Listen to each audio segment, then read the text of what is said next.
you can move most people, and most people are quite weak if they're extended. So the question is, how do you get them extended with Kazushi? Sometimes you can pull, but the pull isn't as effective unless you have a block to keep them from moving. So again, pin and move. I'm going to pull you, but I'm going to block your knee or your foot. So then you're extended. So sometimes it's a push and a pull at the same time in very precise locations.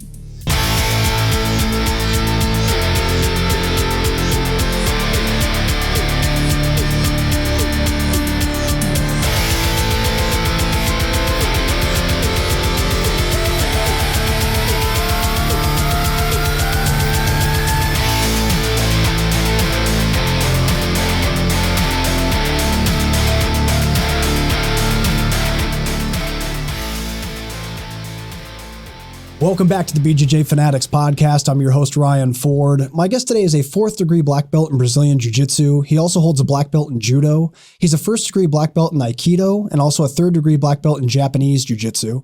He's a highly respected instructor and has been producing excellent instructional content for the BJJ community for many years. He's the author of 2 books, The Martial Apprentice and Becoming the Black Belt. Ladies and gentlemen, it's my pleasure to be joined today for the 3rd time on the show by Professor Roy Dean. How are you today, Roy? I'm doing great. Thanks for having me, Ryan. Of course, Roy, I was just telling you off air how much I always enjoy our conversations, so I appreciate you coming back and taking the time to be here. It's been about a year since we talked last, man. So what have you been up to in the last year? I have been working on kind of pivoting to a little bit more.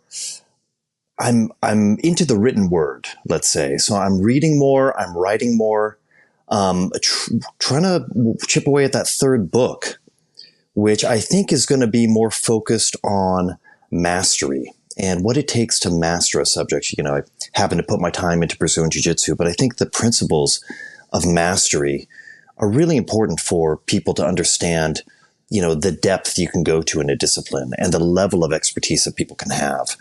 I think that is not only important for people to know and realize, but then also that process, the mentorship process that is required to get to that high level of mastery is something that I think more people need to seek out, and people might even need to take on mentees, people to mentor as they go through. It's a timeless process, and I've been very fortunate to have 2 great teachers, my Japanese Jiu-Jitsu instructor, Julio Toribio, and then Roy Harris for BJJ, to mentor me and kind of shepherd me into martial arts.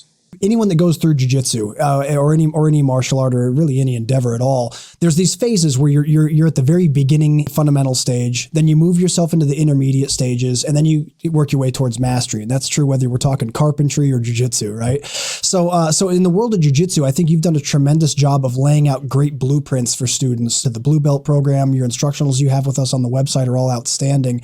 When it comes to mastery, I feel like there comes a point in a student's jiu-jitsu journey, if they stick around long enough, of course, where they stop seeing the art as simply like a catalog of offensive and defensive techniques. They start incorporating like strategic thinking, and they gain the ability to recognize opportunities several steps in advance. And ultimately, they learn how to manipulate their opponents into playing into that strategic framework. And I know this will obviously vary widely depending from person to person, but generally speaking, when do you think that you notice that shift in students the most? Is it usually at the black belt, or does it usually occur before that? That is so well said, Ryan. I would say initially from white belt to blue belt, it's about technique accumulation, being able to kind of program your body with some specific movements, a nice bridge, a good shrimp, making your bones into different shapes and memorizing, okay, that's the thing to do. But I would say once you get a game at purple and then you're perfecting that game at brown, that's when you have used your conscious mind to program your subconscious. And so your body is responding, and then you have that excess CPU to think about strategy, to start recognizing principles. Maybe you're not going for anything specific. You're just checking out, okay, which is the empty corner? Where can I off balance him? Oh, he's really heavy over there. Oh, solid. Maybe I just play with his collar a little bit, rip it. What does he do? So you're experimenting, you're probing, and you're putting the principles into action. You can actually kind of use the principle as a mantra sometimes. Occasionally, if I'm rolling with somebody that's very, very tight, I will remind myself, like, loose, relaxed. You know, you don't necessarily have to seize every opportunity, or when you're a white belt and blue belt, you feel like I got to move now. But sometimes it's not the appropriate moment. You know, sometimes you're locked down really heavy and you think, oh, I got to get out just because you're uncomfortable. But that's not the case as you get to those intermediate zones of like purple brown. You're really waiting for your moment. You have a lot more awareness of when that opportunity is going to come up, when they relieve the pressure. And then I would say the mastery is definitely high brown, black, where you're eliminating things. You're trying to really sharpen your knife. And even though you have a lot of different options, you're going for the path of efficiency. And so when you can cut all the other stuff out and know, okay, that's the path, I feel that's the beginning of mastery. In my own experience, I think it was around the time I was like a high purple belt, maybe a new brown belt, where I really started switching my mode of thinking when I was doing my day-to-day roles. And rather thinking, okay, where do I want to go? Where do I want to be? What do I want to do?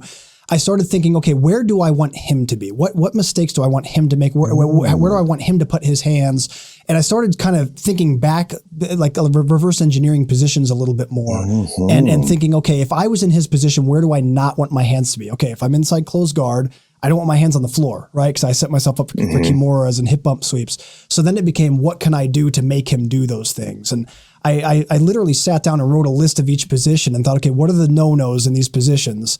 Now let's turn that around. How can I make him do those things that you're not supposed to do? So yeah, it really resonates with me what you said, because I distinctly remember having kind of a shift in my own thinking when I was rolling around that time.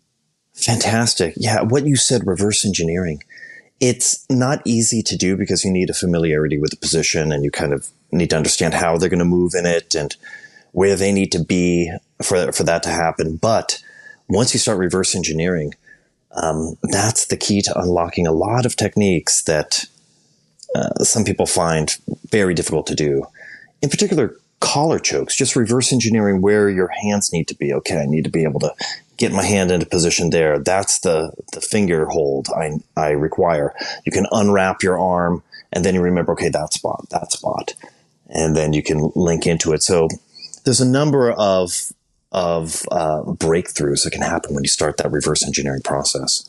Yeah, absolutely. Well, and then it also, like you said it perfectly. It really does seem to me that you have to go through the process for many years of being very technique and position obsessed in order to reach a higher perspective. Because without a developed arsenal of tools or an understanding of the positions, it seems, I mean, if not impossible, at least really, really difficult to put together deep layers of strategy. What are your thoughts on that? How for someone that finds themselves in a point in their journey, maybe they're blue belts or purple belts or even white belts, and they're not quite there yet, what words of encouragement would you offer to sort of accelerate through that phase so that they can get to what we're talking about? I would say you have to, after you understand the positional escapes and fundamental movements, it's really about understanding what the neighboring technique is. So going from blue to purple is very much about understanding the other technique that you can easily and readily switch to. For example, an arm lock from guard, they pull their arm out, you head right into the triangle, they stand up, you switch back to the arm lock. So you have to kind of have those chains of submissions memorized, programmed into your body. And then once your body's kind of in motion, you can think more about, okay, if the opportunity comes, I can take advantage of the opportunity. Now we can go back one step, reverse engineer into thinking about a principle, Kazushi, off balancing, to open that whole thing up. So it's funny. Yes, you need mastery to be able to finish the submission, but you also need a certain level of conceptual mastery to make the submissions and the openings more effortless. And these days, I don't necessarily think about a specific technique that I want. It's more of a particular direction I need to off balance them based on their body positioning. So I'm thinking, okay, just check them over here, check them over there. And maybe they're so solid, it gives me opportunity to move back and improve my position, maybe build up. I think for blue and purples, to be able to invest the time where they do the drilling so they don't have to think about it anymore is really the gateway to embracing the conceptual game. It's good. You can unlock a few things like, oh, that felt really easy because that was their balance point, or there's a lot of principles they can touch, but to really operate from that framework, it takes a while. And there are things that I'm unlocking at black belt now. The principle of pinning and moving has been really big for me over the last 2 years. Most people move and then the other person moves. Right. And so they can go back and forth, particularly if they're standing up. There's this kind of, free movement phase. But the key is controlling them, pinning them just enough. You don't need to use 100% force. You maybe need, 72% to be able to lock them into position, and then improve your position in relationship to them. I'm not just going to do a move and then, he might do a move, or maybe he doesn't know the other move. You're ensuring that you can do your movement because you pin him. And so when you start, say, adapting and sparring with that in mind, then all you're doing is looking for the right handhold on their femur. So you can totally pin their leg to the ground, pin between your palm and the ground. Neither one is going to move. Now guard passing becomes easy because you've really got that pin and move, and you're applying it to everything. That's outstanding. You mentioned that you just have to do what's enough, and that's something, the word enough is something that resonates with me a lot, because it's something I tell myself a lot when I'm rolling with someone, especially someone larger or much stronger than me, is that I don't have to be stronger than them. I have to be strong enough. I have to be strong enough to keep their shoulder from coming up off the ground if I have them in side control. I have to be strong enough to be able to hold a frame and shoot my hips out. I don't have to have a squat competition with this guy. You know what I mean? Because he'll win that. But if I can be strong enough just to acquire these little positions I need, or to maintain this position, or to not let this grip go, that's all I need. And a lot of times it doesn't, even with big discrepancies in strength, it doesn't matter, Yes. Yeah. Well, you're definitely at a nice level, because you're like, that concept of enough, really, people are blinded to that initially because they see guys that are like incredibly strong, right? And they're all pumped up, and they're like, I need that. You don't need that. You need to be stronger than you look usually. And you need to be able to, and as you advance, you can use more of your body weight in a relaxed position to add to the pinning strength of your biomechanics.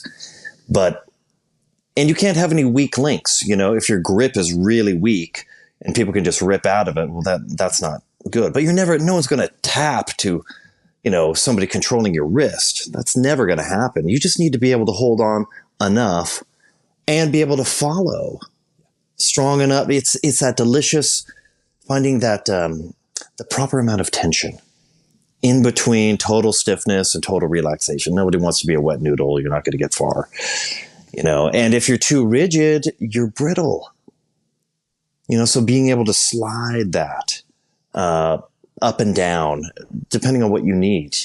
Jiu-Jitsu is about adaptation to your current need. It's not about being able to, destroy everyone because you're strong and fast. It's doing what is necessary.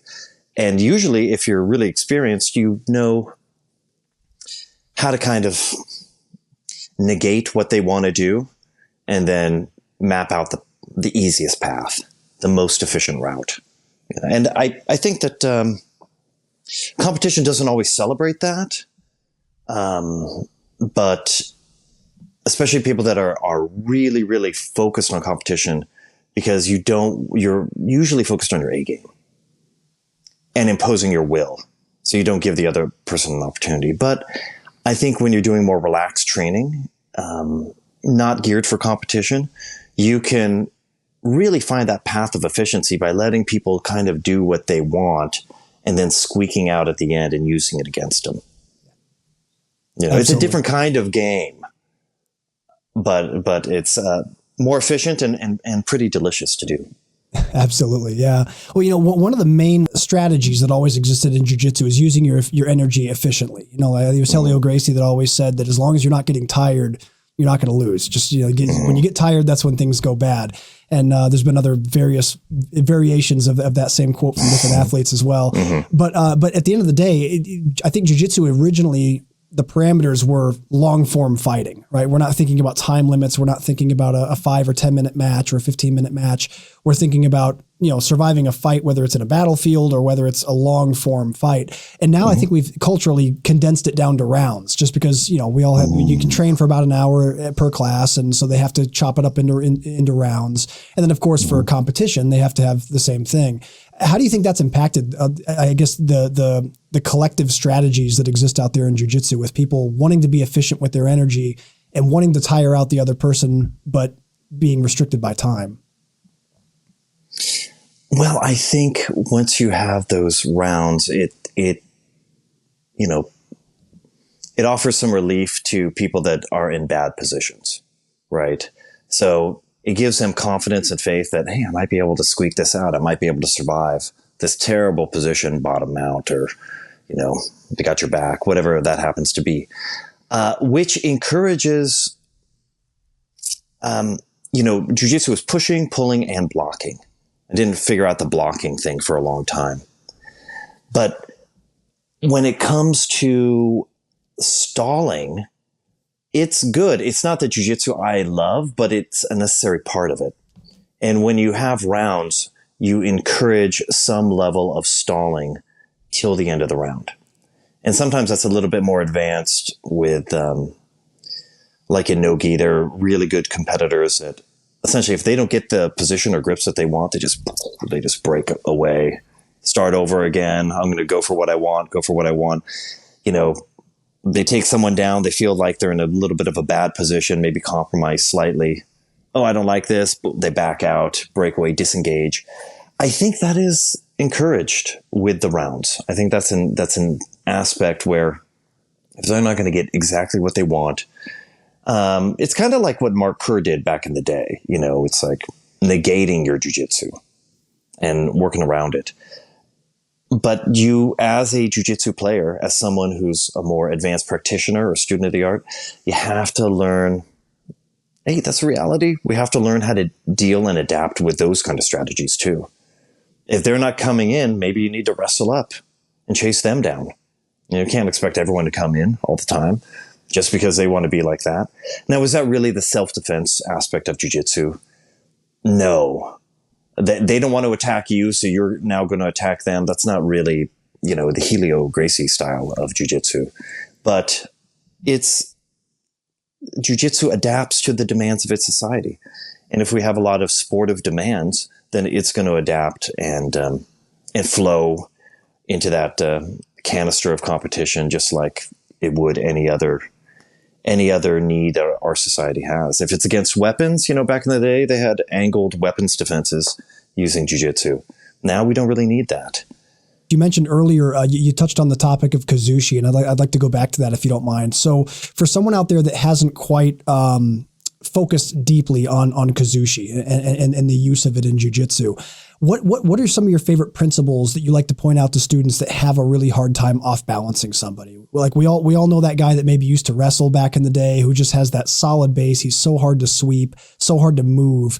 What are some of your favorite principles to apply to make anyone movable? Well, that's great. That's a really good question. And I think that people can take this with them. Like you can move most people, and most people are quite weak if they're extended. So the question is, how do you get them extended with Kazushi? Sometimes you can pull, but the pull isn't as effective unless you have a block to keep them from moving. So again, pin and move. I'm going to pull you, but I'm going to block your knee or your foot so you can't. So then you're extended. So sometimes it's a push and a pull at the same time in very precise locations. So if you're trying to off balance them, you may not be putting up your block, or your pulling hand may not be in the right position. If you're gripping on the mid bicep on the top here, this isn't nearly as good of a grip as cupping in no-gi, cupping right behind the elbow. Or in a gi, you can turn this out and get a little spiral action to tighten the gi and start to lift them. Where you grab is very important. So you might be doing in the right direction for Kazushi. You got to make sure the direction is right. Then you got to make sure that you're grabbing him in the right place or blocking them in the right place. Finally, if you've checked all that and you still can't move them for whatever reason, then you use the pull to slingshot yourself around them. If you can't move them, you move you. Particularly with really big guys, if we're going from I'm in a butterfly guard position, they're on their knees. I'm either trying to push out their knee and pull them forward so they get extended, or I'm trying to arm drag and go to the back. So if you can't move them, you move you. And that is where a lot of I really feel like this goes back into mastery. You need to be able to control where you want to go. So it's good to know a lot of techniques and combinations like at purple belt, but at brown belt, you should be doing more shadow jiu-jitsu, shadow wrestling, arm drags against no one, moving your hip out really precisely. You don't need to overextend. It's like being too strong. You want to move your hip out just enough so you're in an optimal position in relation to your partner. You don't want to go too far. You don't want to go too shallow. You wanted to go just the right amount. You want the right amount of tension. You want to go the right distance. And that is like physical mastery. And I feel like once you start really perfecting your physical vehicle at brown belt, then everything's possible. No weak links. That's phenomenal. I love the phrase, you, move yourself. Like I said earlier, the phrase strong enough is something I've always kind of had as a mantra in my head. Moving myself is something else that I've come to adapt as well. Like, and you pointed out the arm drag, and that's precisely where I started realizing that was, man, okay, there's some guys that I try to arm drag from seated guard, and they're not going to budge much. They've got a good base. They're strong. They're not overextending. But if they can hold tension in place and I can use that to pull myself around the back of them, I don't really need them to fly forward. I don't have to generate a ton of forward Kazushi. I can pull myself around the back. And that was a huge breakthrough that I had in my own game. So I love that you said that. Yeah. Awesome. Yeah, it's amazing. It's amazing when you start seeing more possibilities instead of this guy's impossible to move. I'm never going to move him. It's possible. It's not necessarily easy, and it requires a stacking of skills, knowing how to do an arm drag, being connected to them, giving them something to think about, a threat so that they do hunker down and base so that you can use them as that pivot point to slingshot around them. There's a base of skills that you need, and that's really putting the theory of jiu-jitsu into action. And people want to do that at white and blue, but they're not. It takes a while. And that's the good news. It takes a while, and the journey stays interesting for a long time in jiu-jitsu. Absolutely. Yeah. It's also interesting that your particular body type and your particular way that you play jiu-jitsu could also have a big effect on how you apply it. And so everyone's journey is unique in its own way, and I think that one thing along that lines that's really important for people to understand is understanding and controlling tempo. Obviously the faster guy wants to overwhelm with speed. The slower, bigger guy wants to keep them stuck in the mud. How does each side accomplish what they want to do most efficiently, in your opinion? That is such a good question. The tempo game, of course, you're just trying to keep up and, do well as a beginner. You're just trying to stay in the fight. And victory can come in many forms, maybe not tapping out, maybe doing better than you ever did against somebody who's really skilled, a higher rank. So there's many ways you can approach your tempo. Most of the time, you're just at max tempo initially. Later, you start being a little more conceptual. Okay, you have the bear and the snake. And, two bears wrestling, it's going to be, it can be an ugly battle. Two snakes, two lightweight guys slithering around. They are, in and out of positions. If you are a bear against a snake, you have to pin him. And you can't let go, because once you can't keep up with their tempo, right? And if you're a snake, you can't get pinned. Yeah, and it may not happen initially. You have to actually prevent them from getting a good hold of you, and then continue to move around them so that they're forced to follow you and then match your tempo, which eventually they get tired, and then you might be able to seize the opportunity. So for lightweight players, the tempo, you want to push the pace, you want them to be reacting to you, and you can't let them pin you with whether that's body weight or just a preferred grip. You have to kind of avoid and break that stuff off early. If you're a heavy player, you have to do the pressure game. You have to pin them, and you have to have overlapping pressures, because if you let up, you can pin them for a while, but if you let up for a second, they're gone. Right? So you have to really understand the principle of overlapping pressures and being conservative and pushing their tempo down to match yours. Roy, if you don't mind, let's zoom in on what you mean by overlapping pressures, because I think I love that idea. Please elaborate on that a little bit more, if you don't mind. Yeah, so this is something that you need to do in jiu-jitsu in many positions, but I think maybe the easiest way to illustrate is just with the guard pass. When you are facing two legs and your initial tools are two arms, you're going to lose that battle. You're going to lose that strength battle. So ideally, you would like to grab a hold of one leg and then pin it to the ground. So, okay, now it's pinned. You're pushing with your palm in a very efficient way. You're pinning it against the floor. Now we need an overlapping pressure to secure that. If I just let go with my hand, that leg's back in action. It's dangerous.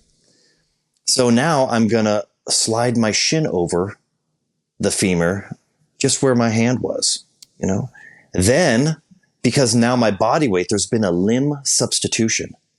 I went from my hand to my shin. Now my shin is taking over that job. Now my hand is free to adjust, maybe grip the upper body, maybe prepare for the next movement, whatever needs to happen.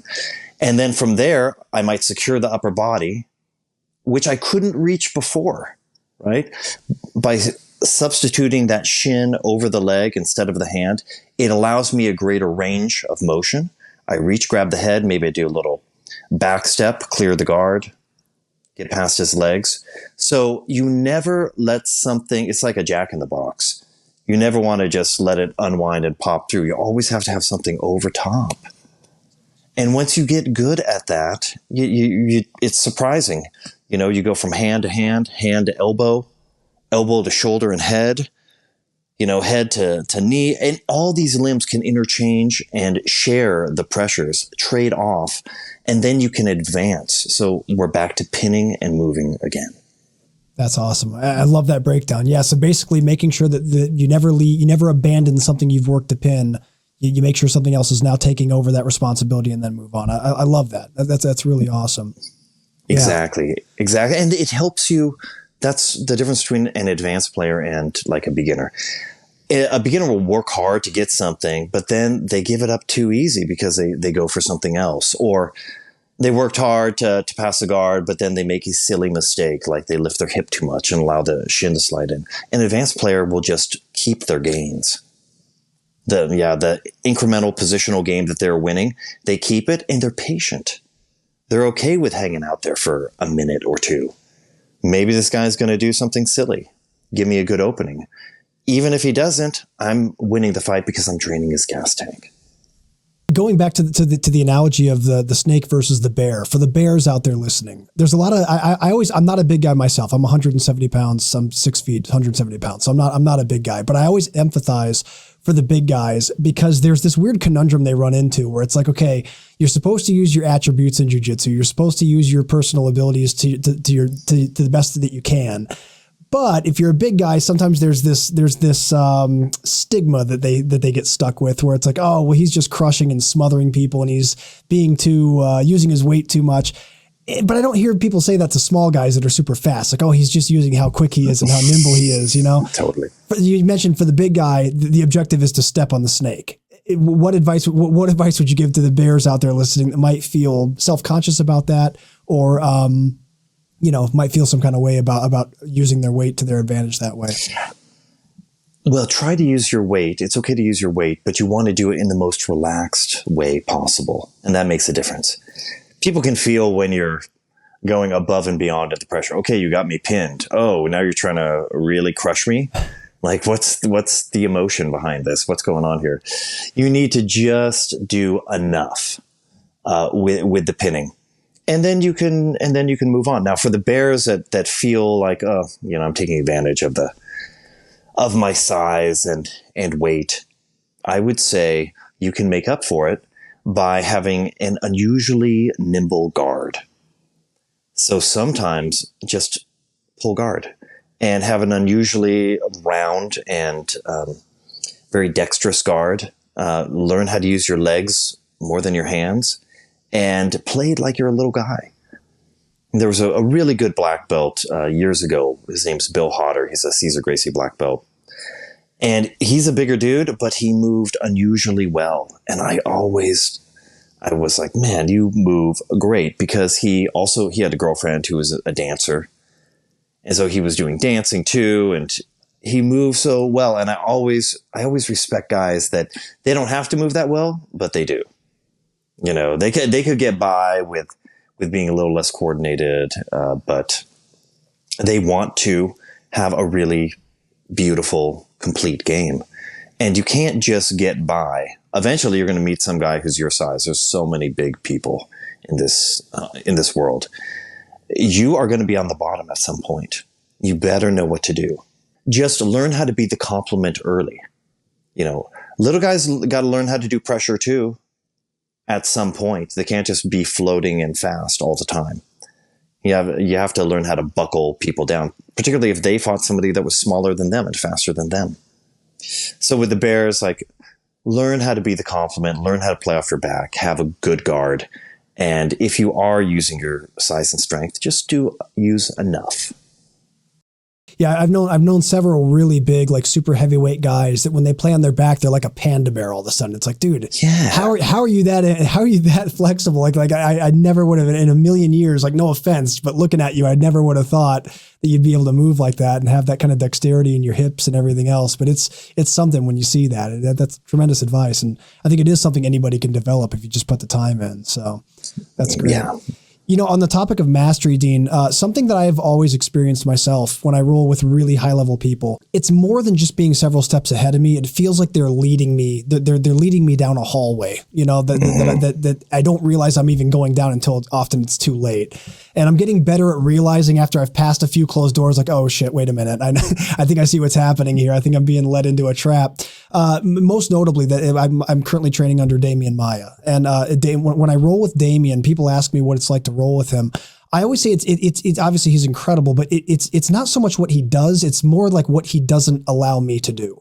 So for example, he shuts so many doors to where my options that I want to start with are all inferior options to what I would prefer to start with. So the grips, the way he positions himself, the place I'd like to put my hands, the place I'd like to have my knees, it's just not available. He makes it from the start that those options are not available. And I feel like that's just such a higher level. What are your thoughts on that? Like how do you create pathways for your opponent that lead them into traps in that way? And what's a good place to start if you're at the point where you're starting to recognize that that's even a thing? Well, it's tremendous that you are recognizing it, because I mean, sometimes what people don't do, the absence of something is a much higher level of awareness. So you're getting into those realms. Thank you. I would say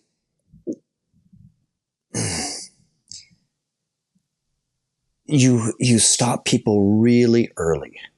Yeah. It's not like they can't do anything. You just, you hide your foot from, whatever, half guard or top half guard or top side control, so that they can't access it, to pull on it, to start to hook so they can get their half guard sweep. You keep that out of the way, because you've been caught in that many times before by some really good, maybe specialized players.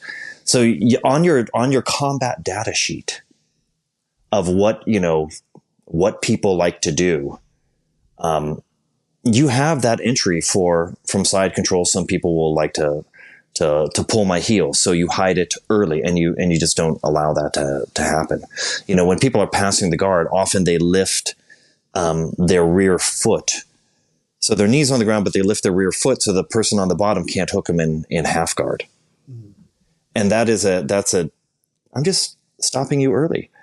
In terms of like striking, it would be like a shoulder stop. Like you stop them at the shoulder so they can't even get it going, or they crowd the person out. Mr. Harris does that. He's doing that same thing with actually when someone's in closed guard, he will stack you with his hands behind your head so you can't extend your hips at all, and he locks them in place. And he just freezes you out before you can get anything going. I can't even get to my technical sequences because he's frozen me in place. And then, like you said, I have not great options. I can open my guard. That's what he wants. Then he's back on the leg. Then he's smashing me. Then he passed my guard. Now it's terrible. Right?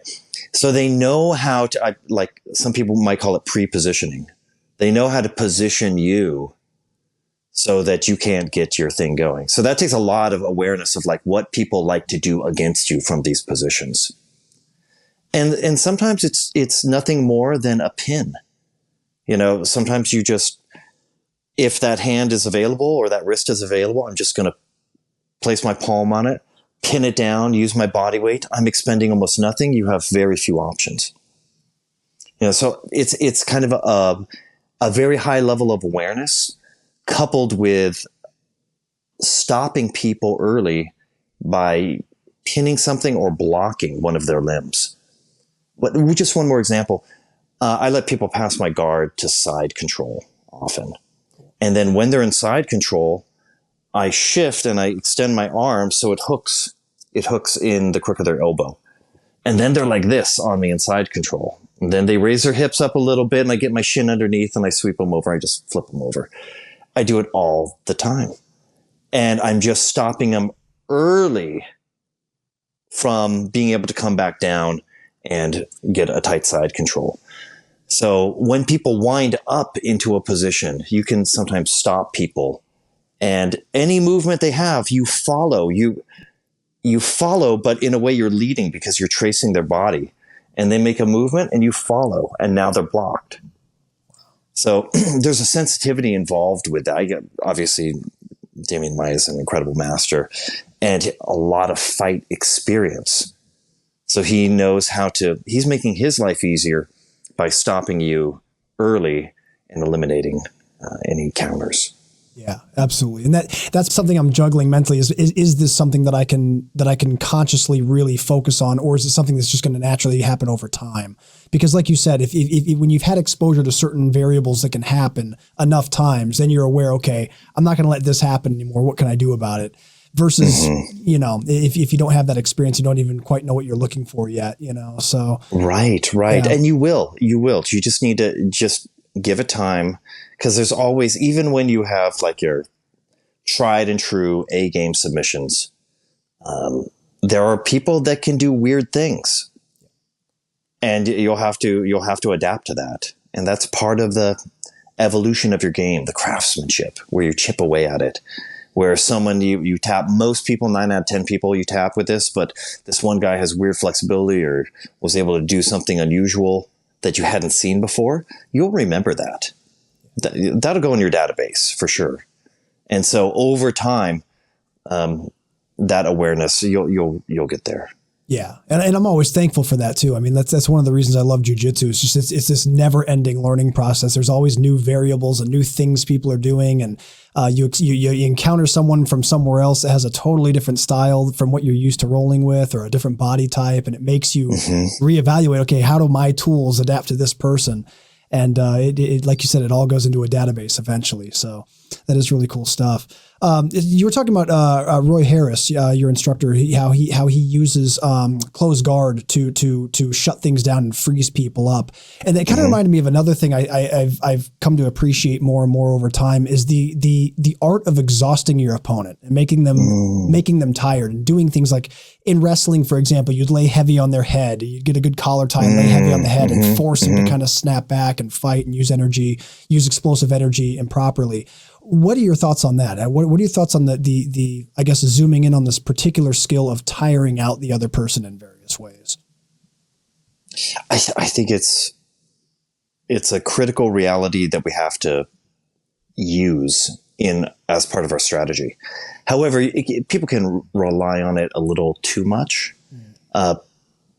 You need a base of skills and strategies so that if you tire them out, you'll be able to capitalize on the opportunity quickly. Right.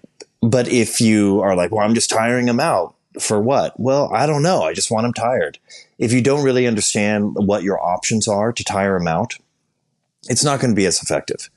There are people, I've rolled with guys, some real guys that outweigh me by like 50 pounds or, heavy black belts. And sometimes I got to drain this guy a little bit.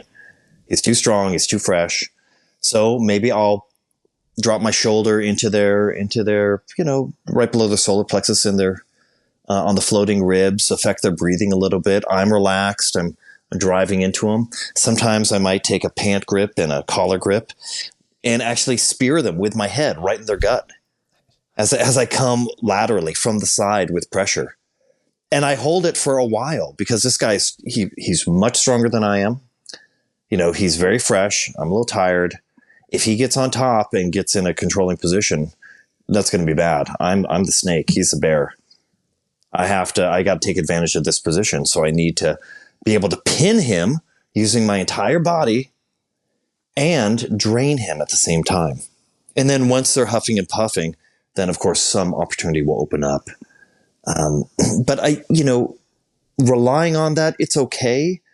Better to dispatch someone in a tournament with like a really clean technique and save your energy than trying to wear them down like I'm a better athlete. He's going to break before I am.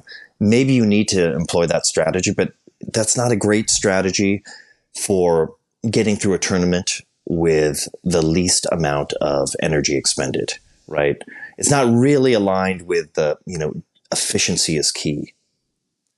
Sometimes you have better leverage and you need to kind of cook them a little and you need to drain them a little with pressure. That can also be done with arms behind the back. Crushing. My instructor can break people's ribs just from, he knows how to do it. He knows the angles. He's got the strength. He knows how to apply it properly. I can also it's the difference between pinning people and then turning into like a compactor. But you don't want to be the compactor against all people, especially against bigger guys. That may not work. Against smaller guys, it might. You might drain the smaller guy's gas tank with that. Against a bigger guy, he can usually take it. You have to adapt your method of draining them according to their body type. Yeah, that's outstanding. Now, for the person that's getting drained, what are some of your favorite positions of refuge, so to speak? Like, what are some places when you're personally really getting drained and really worn out? Where are your places that you like to go where you feel pretty safe and you can recover most efficiently? That's great. Guard is not bad, generally, if you don't allow them to cross you up. That's pretty good. If the legs are open, it's an open guard situation, and I have one femur pinned against the mat, that's pretty good. I can be there. I can have one leg on my shoulder or not. I can, pass half guard, whatever. One leg on the shoulder, one leg pinned. I can be there all day, and then choose when to turn the corner and pass the guard. If I'm on top, I like to drain them by like in a butterfly guard position. I'll put my head next to their hip, my shoulder right around their belly button. And then I can just have a super tight guard, like guard passing position there. Sometimes I'll flip over and I'll hold it. And then just drive into them for a while. I feel good about that. Also during the guard pass, while they're stacked, most big guys hate having their hips stacked above their shoulders. They're not used to it at all. Yeah. They can't breathe. They hate it. So I try to do that whenever possible, and then you can just hang out. And then when it's time, you sprawl and let the leg go by.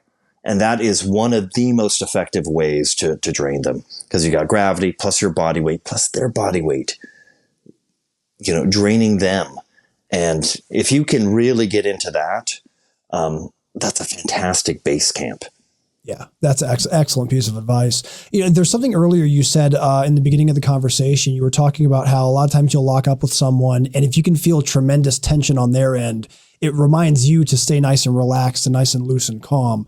And I think that's really important for all levels and all practitioners to have that understanding. But for a lot of times, I see a lot of times people who are older tend to be a little bit more tense if there's a younger, more athletic person that they have to roll with, because they're assuming, man, if I can't keep pace and match strength with this guy, or at least match his speed or something, he's gonna pass my guard. He's gonna get to advantageous positions.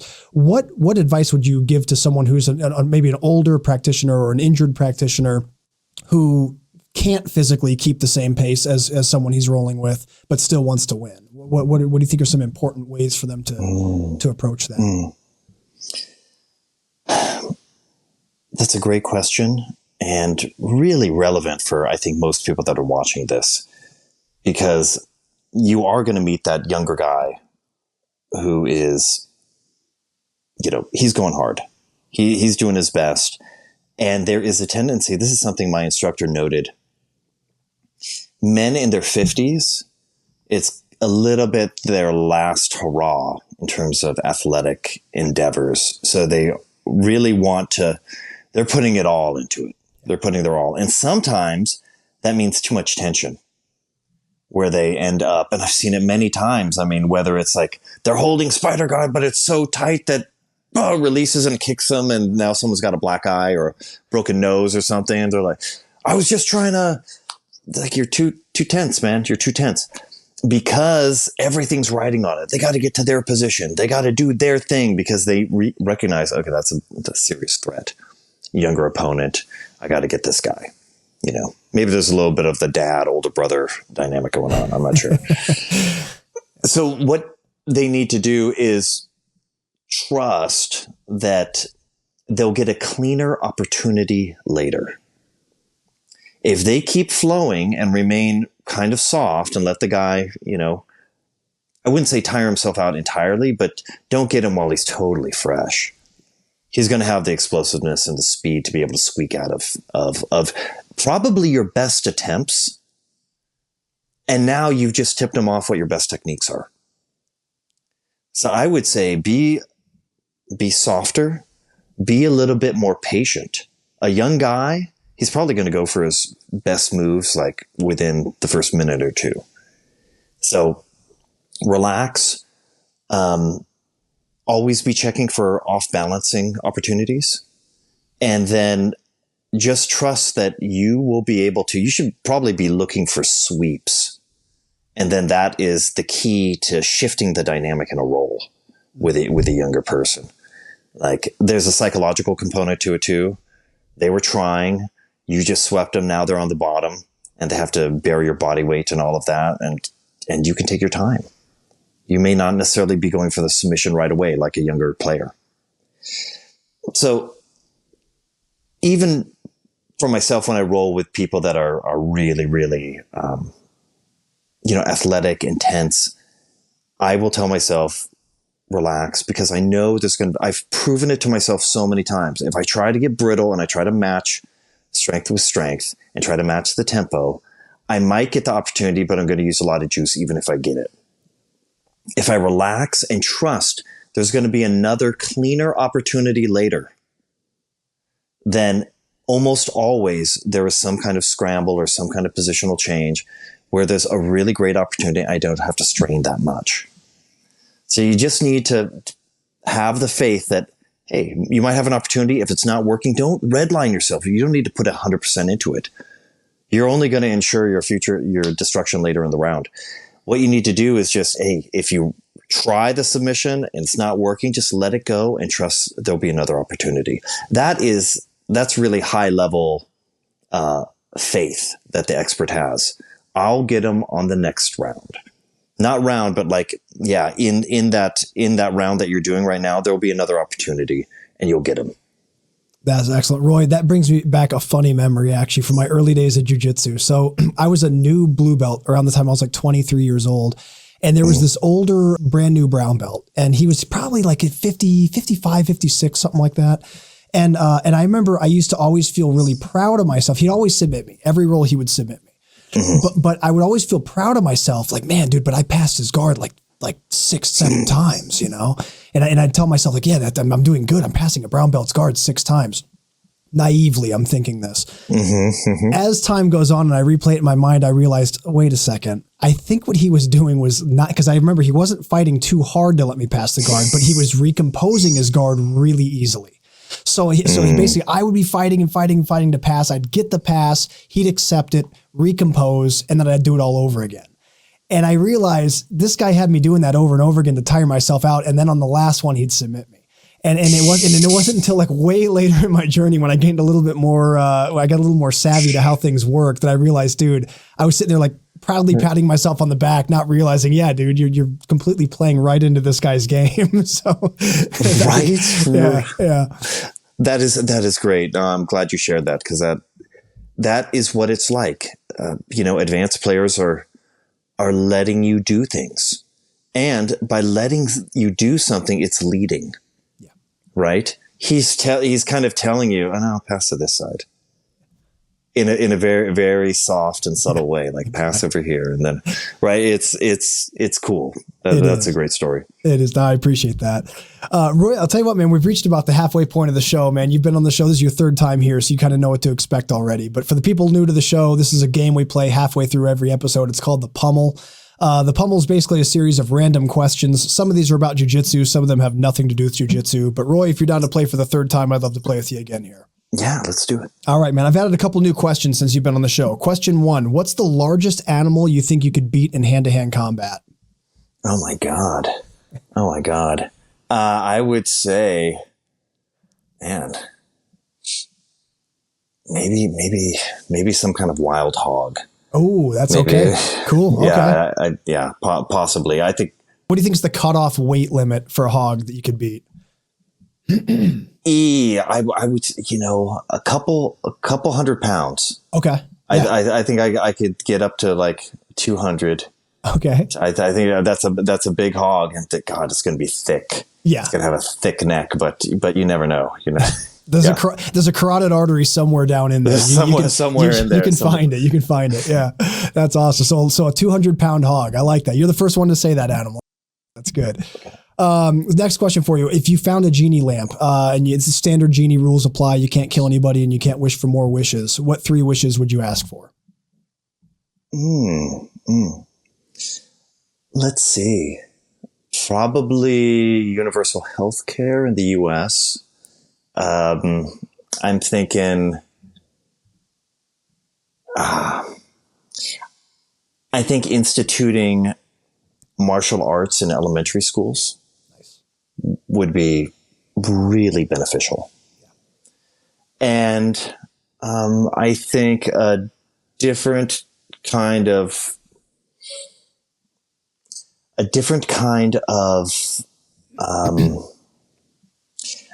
method for encouraging local farm to table food supplies. I think that we have too many processed foods in this country, but we have all the opportunity in the land to support, kind of the slow food movement. And I think for people that do jiu-jitsu, they're interested in athletics. And there's a lot of, we need to be healthier. We need to make more responsible choices in this country. And, I travel, go around, the level of obesity in our country is disturbing.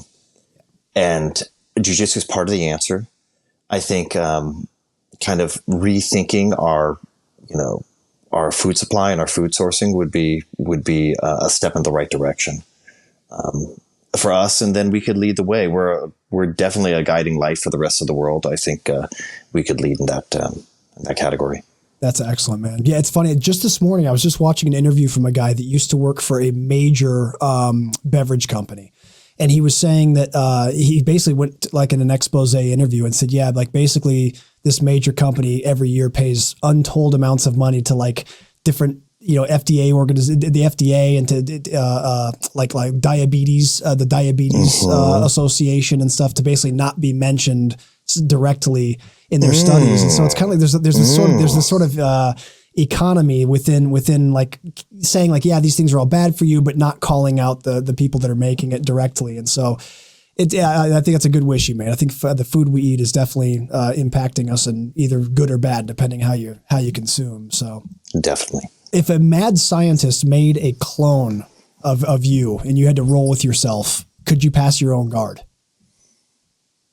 I think so. I know how to deal with the guys although it is always challenging when I face a guy with my body type, because a lot of the strategies that I'm able to use where I kind of sprawl and use my length to kind of outmaneuver him, that sprawl I'm not outmaneuvering this guy who's just as big as I am. So it's challenging. I think I would be able to, but only because I have that specific training. And it's in my combat database. Have you over the years found your jiu-jitsu doppelganger, as far as like when you roll with someone, it's exactly like your game and feel like you literally feel like you're rolling with yourself because that person's style is so exact to yours? No, but definitely in terms of body type, maybe it's not quite as developed, but I've rolled with a few purple belts that were very tough because they were same body type, similar game. And I thought, oh man, this guy's already a handful. Yeah. And if he was a black belt, this would be like really, really difficult. So yeah, I've definitely in the body type,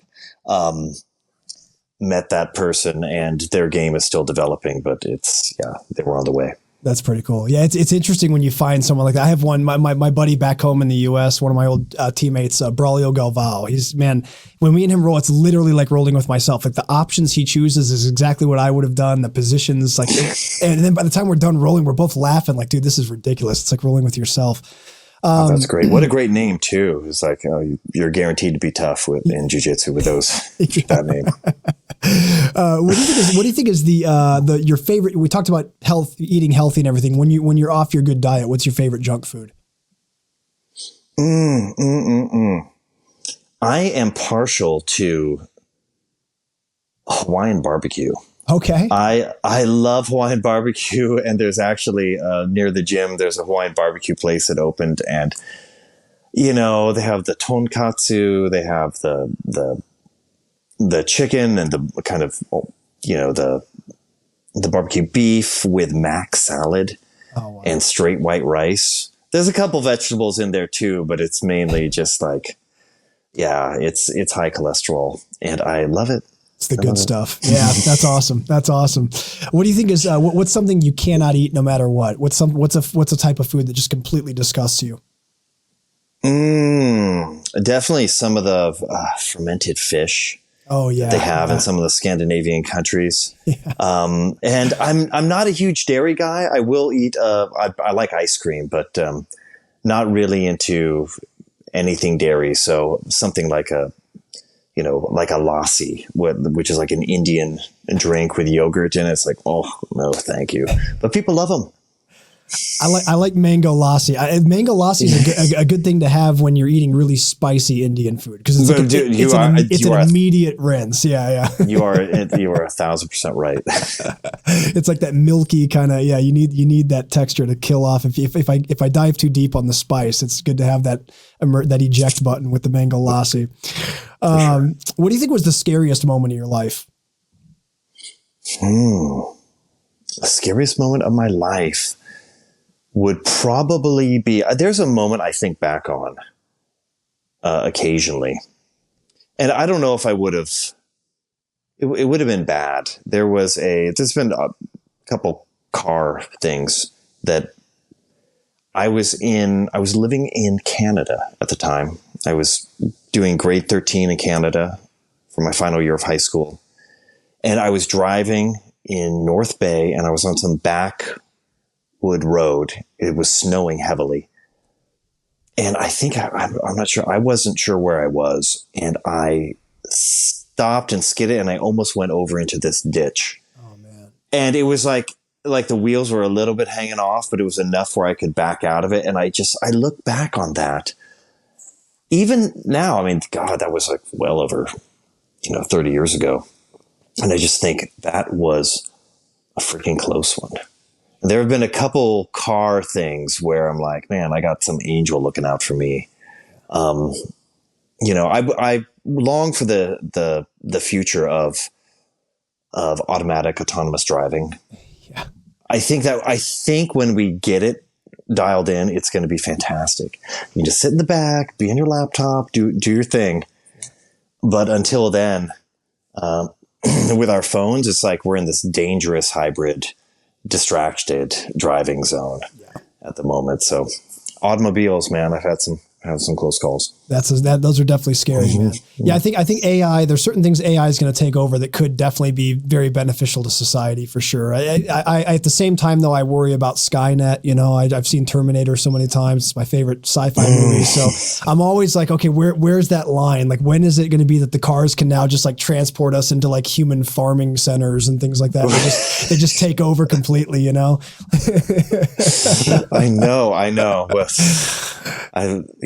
Yeah. In time, we've been able to observe several incredible transitions, with the smartphone, with the proliferation of educational materials like BJJ Fanatics. What an incredible platform, to empower people around the world. So you have that dynamic of like global empowerment and then Big Brother knowing everything. Yeah. That's the balance. Yeah. Yeah, absolutely, man. Who do you think is your favorite grappler of all time? Oh, I mean, Marcelo Garcia definitely is up there. He represents everything. Yeah. He represents everything good about jiu-jitsu. The smaller guy beating the bigger guy. He didn't do every technique, but his technical repertoire was what he made advancements, particularly with the X guard. But it's very elegant. He cut things away.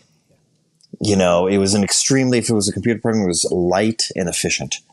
Of course I have other people that, I've always admired, Jacare. The way Jacare fought was just incredible. It's like, oh, I want to fight like that. Super aggressive judo, passing everyone's guard, submitting people, just, really representing the spirit of jiu-jitsu, attacking jiu-jitsu.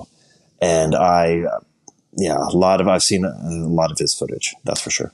I love Jacare, man. Yeah. One of the most gangster moments ever in jiu-jitsu history is when he fought Hodger and got his arm broken.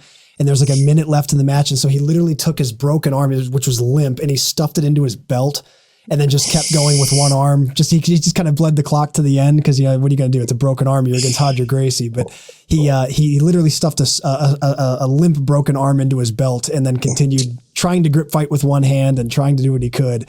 But I was just like, dude, that's tenacity. Unbelievable. Unbelievable courage. Yeah. And then not to mention his technique, like you said, his technique is was just unbelievable. And then he goes to MMA, he just starts knocking everybody out. It was just completely. I think if he'd done MMA earlier, he would have been a champion. Oh yeah. No question. Yeah. Absolutely. That guy, so talented. Definitely one of my favorites. Yeah, absolutely. Good choice, man. What do you think is, what's your favorite mainstream sport? Well, now it's MMA. Before that was niche. And I love watching it. My appetite has shifted a little when I was younger and I was watching Hoist and Tank Abbott and all that. I mean, I watched them all. I was super hardcore. And I wanted blood. I wanted it to see it nasty. I wanted to, I cringe a little bit if guys are taking too bad of a beating these days. I've softened in my old age. It's, I'm much more compassionate. I'm like, the ref should stop this. We know who won. Yeah. I would say that is my number one. And then I really don't, I could see myself getting into tennis. Cool. And following that, my mother was into tennis. Roger Federer was her favorite. And, there's a lot to admire there. He was a gentleman. He was very well-rounded. He didn't rely too much. He had good speed and he was just well-rounded. And, some other guys like Andy Roddick would have killer serves, but they kind of relied on the power of their serve. But he wasn't. He was a well-rounded player all the way around. And even after his peak, he was still, world class. And that's an example of how an athlete should represent themselves. Like GSP for MMA and Roger Federer for tennis. Great answer, man. I love it. What do you think is your prized possession that you own? Something material that means a lot to you? I'm going through a minimalist phase where I'm like, because it's more about experiences. It's definitely more about experiences. A prized possession. There's a picture of my dad in my room that, we took when, I was in my 20s. I was still in San Diego. And yeah, it's good. You can see the genetic shadow. I have different coloring than my father, but same height, same body type. And it's good to look at that and just remember him and everything he did for our family. That's awesome, man. That's a beautiful answer. Who's your favorite superhero? I'm partial to Batman. I like the fact that he's, a human. Yeah. Not a mutant. Of course, Wolverine is right there too. Wolverine is such a badass, and I loved the comics growing up. And I actually rewatched Wolverine Origins, I think, and it's good. They did well with that. They did. I don't really like the X-Men movies, but I do like Wolverine, and I love Logan. Logan was good. Yeah. You know what else I thought they did really good? I thought they did a really good job on X-Men First Class. Did you see that one? I don't. That was actually it was pretty good. It takes place in the It takes place in the 60s. It's when Charles Xavier was still really young and just forming the X-Men. And it was. I thought they did a really good job on that. And then I'll have to check that out. And then Magneto. Magneto's character has been so well done in those X-Men movies, man. I love the whole everything, his whole storyline, his whole origin story, and the way he uses his powers. It's just, I've become a big Magneto fan since those movies have come out, for sure. It's crazy how good it can be when there's love for the source material, right? I don't know if you've seen Dune recently. I did.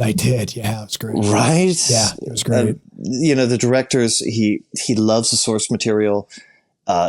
It's art. He treats it. You can tell there's just like, he's going above and beyond. Yeah. And he's not dialing it in. It's not just a payday.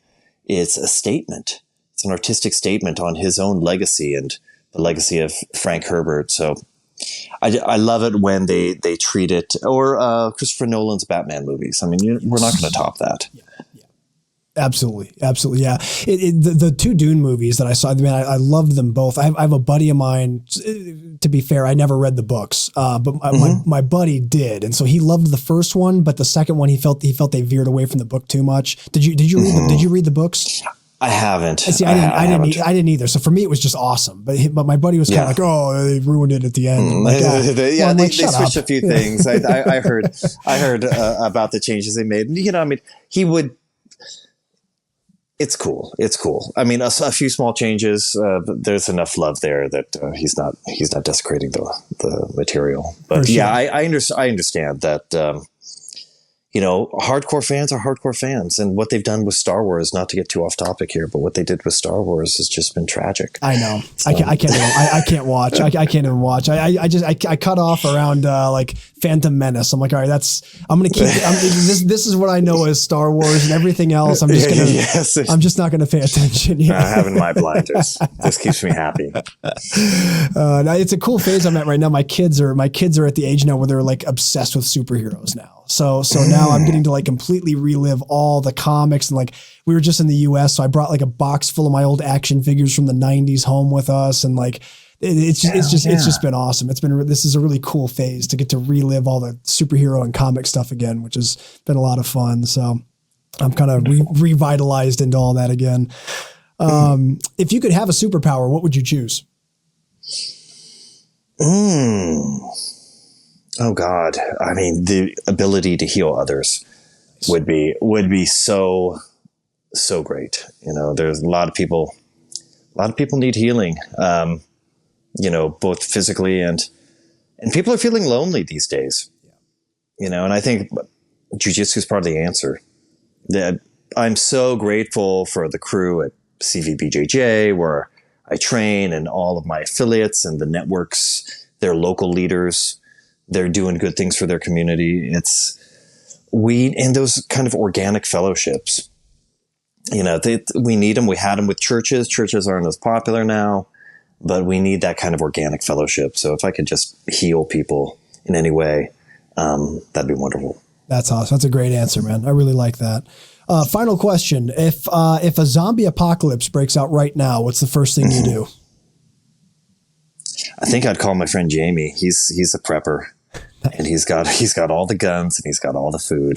That's awesome. I think you mentioned Jamie last time. I think I asked you that one as the final question last time. Yes, you got a guy. That's good. Everyone has to have a guy. I got a guy. You got to have a guy. And I don't let myself go there that often. Like, oh no, we're going to be fine. Life wants to keep living. Yeah. But yeah, it's good to have friends that have their mind in that, and with jiu-jitsu, we're prepared. We're prepared. We don't need to wear the weapon. We are the weapon. That's true. Until the automated cars turn into transformers, and then we start going down that whole route. But until then, Michael Bay was a prophet. That's great, Roy. That was the final question for the Pummel game. Congratulations, you win for a third time, and you've now got your double underhooks. Congratulations. Nice. Appreciate it. So, Roy, let me ask you, man. When you on your day to day, when you're rolling at this point in your journey and this point in your career, what are typically your objectives when you're rolling? Like when you show up to class, what are your goals that you have for yourself day to day? Number one, I want to kind of gradually escalate my body into an ideal sparring physiology. Like I want to be warmed up enough so I go into it and the risk of injury is very low. Then I, mess around. Maybe a round is instructional where I'm working with a lesser belt. And I'm like, oh man, think about this. You could do that there. No, let's do it a few times. So in a typical day, I would like to do a little bit of instruction, maybe 1 or 2 hard rounds, a couple of warm-up rounds, and the ability to, work on stuff that I'd like to get better at. A few months ago, I went to Austin, Texas. And I did 2.5 weeks with John Danaher. Oh man, amazing! And it was great. It was great to meet him. It was nice to kind of establish a relationship there. Good to be in that room. There are some killers in that room. I'm not talking about the pro room. I'm just talking about like the Henzo Gracie Austin Academy. Lots of really great, talented guys, young guys, and there were things I had never seen. There were a lot of things I had seen, but there were a few things I had never seen anyone do before. So I'm trying to work on a little bit of that. A lot of the leg stuff doesn't apply as well if I'm wearing a gi and going against people that aren't, they don't kind of play that game. But for example, back control, a straitjacket system. That's something I was working on there, the hand fighting, and I'm trying to bring it back. And I've been taking people's backs and working on securing the rear naked choke without going over the face, and improving that. So there are little areas that I chip away at. It's the craftsmanship of your own jiu-jitsu game. And I really want people to understand that it's not just about tapping people out. This is a way that you can, like an area that you can perfect little by little over the course of your lifetime. And then that kind of attention to detail and consistent effort can apply to other areas of your life. It's always interesting to hear people that have reached a really high level in jiu-jitsu the way that you have. What keeps you showing up? What keeps you what drives you? What interests you about showing up to training day to day? It's always fascinating to hear the different answers. So I appreciate you sharing that. When it comes to rolling with different people, and this is just advice kind of for everybody, how do you think you can be a good training partner for someone that's much better than you?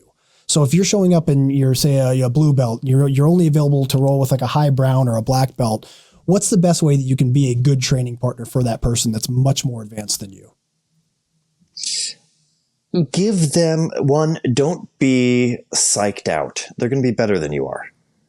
Don't get psyched out and you go limp after, the black belt passes your guard and then you go limp because you're like, oh, now it's all over. Fight till the end. However, that doesn't mean be so, tension filled that you're brittle and just being obstinate. You want to actually try to mount a technical defense and a technical offense against this upper belt. Do your best. But, if they have your back and they have your arm and it's extending, that is not the time you go crazy or, put all your energy into like an explosive movement. You should have been putting that energy that you want to explode out of the submission with, that should have been channeled earlier in the roll. So to be a good training partner, just give your best. And when you are in the submission position and it's unfolding, your arm is being extended, they're pulling down on your head and don't gurgle, just tap. Just move on. They won. Don't fight them winning. Move on and try to, get a little more experience. You should be grateful that this upper belt wanted to roll with you. You can steal things. If, the advantage is not in resisting the submission that they're going to put you in eventually. The advantage is if they do a technique and you're like, wow, how did he do that? Your responsibility is to reverse engineer. What did I do? What did he do before that to set that up? That's how you're a good training partner. Fall into their traps. Steal the technique and information. Don't be obstinate when you're clearly losing. Roy, how much of our jiu-jitsu do you think comes from replicating what someone else is doing during a roll? Like what you're describing there, a blue belt's rolling with someone much higher ranked and they're observing and stealing tricks and techniques like you're saying. How much of most people's jiu-jitsu do you think comes from that type of scenario? I would say, I want to say 80%. I feel it's a lot too. Yeah. 80%. And it's not always the person that you have to be a little bit more skilled and a little bit more relaxed to see. If you're too tight when you're rolling, then you're just in your body and you're not kind of like opening up your awareness. Yeah. But when you watch people roll, you're stealing stuff. When you're doing, any kind of rolling analysis, you're stealing stuff. It's being explained to you. When you watch people in class, you're stealing stuff. And a lot of that is subconscious, but it's going in. To be able to steal the techniques in a roll with somebody, a live roll, you have to be a little bit detached in some way so that you're more of a witness to like, oh, what's happening now? What's happening now? Oh, why'd he grab me there? You have to be curious within the roll and not just competitive. Yeah, I think there's a lot in. Now, some people are visual learners and they can just see it and kind of do it. Other people can see it. It brings awareness. Then they have to practice it a few times. People learn differently.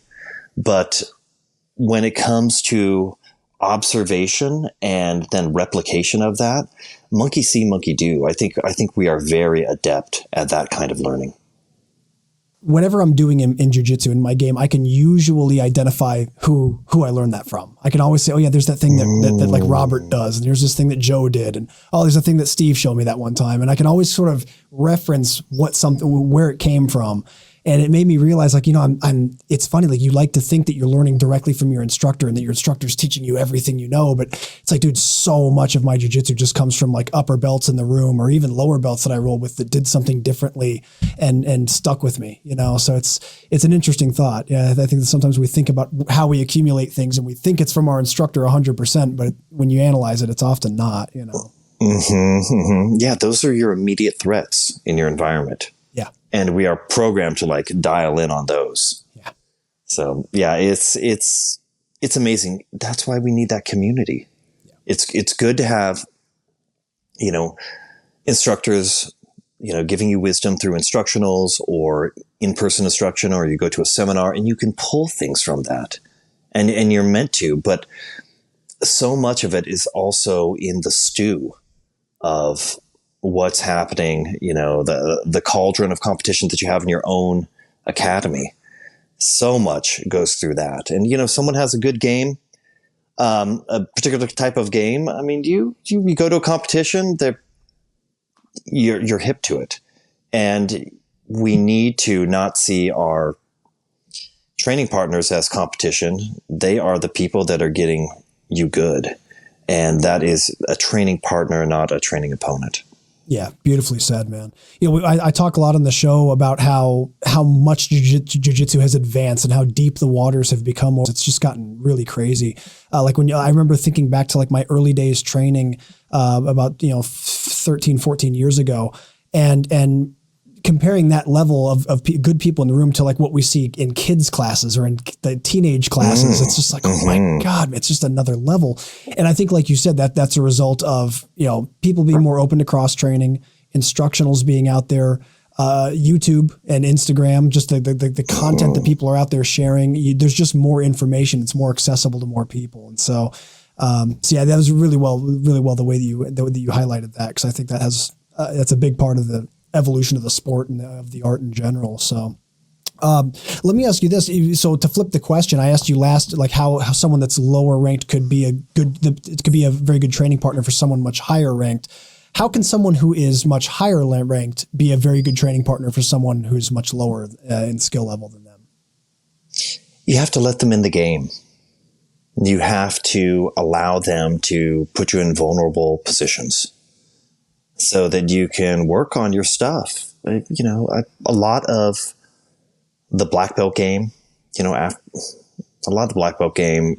from first degree to third degree, fourth degree is defensive. You have to be offensive if you want to get your black belt. And you have to know how to tap people. That's definitely an incredible process and deep and challenging, and that's its own journey. But then you want to be untappable, and you want to work on your defenses more. So the way you do that is by letting people in, let them pass your guard, escape from side control. I'm really good at escaping from side control because I let people pass my guard. I'm good at escaping from the mount because I let people mount me. There are other positions you can do that. I've been trying to give people my back and escape out of it. Work out a body try. I mean, just whatever you need to work on, you should be doing that, and try to mix it up with your submissions. Go for things that are exotic. Go for things that are low percentage. Try different movements. There's a kind of ninja roll to back take that I try sometimes, and on one side, it's not great. It's not very good. And sometimes they take my back because I'm trying to roll them with that. And I still keep trying it because I'm just having fun. It's okay. It's not like it's the world championship is on the line. I'm going with someone less skilled. If I wanted to crush them, you can, but that's not really that cool. It's not that cool. And people, even if they don't understand, like referencing your white belt versus against the brown belt, often they don't get it, and that's okay. If they stick around long enough, they will get it, that people are letting them into the game. And even if they get a big head or whatever, you're just like, okay, that's where they are. That's where they are in their journey. It's totally fine. And you will get caught if you let people go deep enough into a vulnerable position. At some point, they're going to get that choke on, and you're like, ooh, I let that go too far. And not being a dick about it, not freaking out about it, not exploding, out of that position at the very end. You let them get there, take the consequence. Right? That's how you can be a good training partner. And having the wherewithal to not coach them through the finish or make excuses. Because I love what you're saying. I love what right. That's so common, right? Yeah, so I love that you said that, because it's an emphasis on being, if you're higher ranked in jiu-jitsu and the more skilled you get, that comes with emotional maturity is something you should be developing, and also a grasp of your ego, a healthy grasp of your ego. So we've all experienced the guy that does something good against you in a lower rank, and then he has a huge head all of a sudden, and he's got this huge, and so for some people that can be really hard to allow that to go. But I think you said what you said really emphasized the importance of just having some emotional maturity, Yeah. And for younger players out there, just think about, just because you're able to do it once, it's not about being able to possibly do it one time. It's about your percentages. How often are you able to pass a guard? How often are you able to get the back or take an arm lock or, whatever? Just think about upping your percentages, and that gives you a more realistic picture as to where your skill level is. And then for the more advanced people, if I could just add on, it's always good to compliment them. If you really give the submission to them and you choke and you can tell they didn't really believe in it, but you kind of guided them to it, then you get out and you say, good, that's exactly what you should have done. If it's more legit and they actually get it, say, no, that was good. That was legit. Proper mechanics, proper application, good timing. That was legit. And, just the attaboy. You'll make someone's beyond their day. You'll make their week, and you're teaching them. So be a good training partner. Yeah. Encourage them. Beautifully said, man. Beautifully said. We were talking about learning from rolling with people and learning by watching people roll and how much of an impact that can have. That kind of leads me into plugging one of your instructionals you have with us. You have several instructionals with us, but the one I've really enjoyed watching lately was Pure Rolling.